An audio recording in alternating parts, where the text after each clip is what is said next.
மொக்கை இப்போது சூடம் வியாபாரத்தில் தமிழ்நாட்டிலேயே முக்கிய புள்ளியாக முன்னேறியுள்ளான். ஒரு வழியாக போராடி குருவம்மாவையும் கல்யாணம் முடித்துக் கொண்டான். ராசுவுக்கும் மகிக்கும் திருமணமாகி ஒரு குழந்தை இருக்கிறது.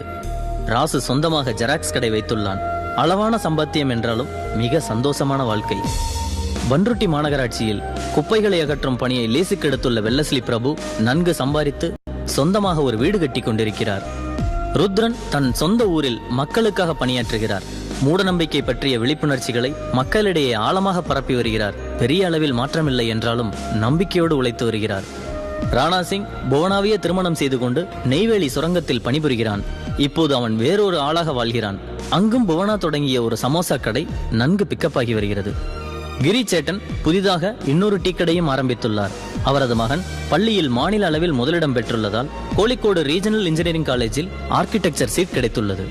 கலிபோர்னியாவில் செட்டில் ஆகிவிட்ட ஜாவா சுந்தரேசன் தனது சொந்த ஊரான உடுமலைப்பேட்டையை மொத்தமாக விலைக்கு வாங்க மாநகராட்சியில் விண்ணப்பித்துள்ளார். அரசாங்கம் பீதியில் உறைந்து போயுள்ளது.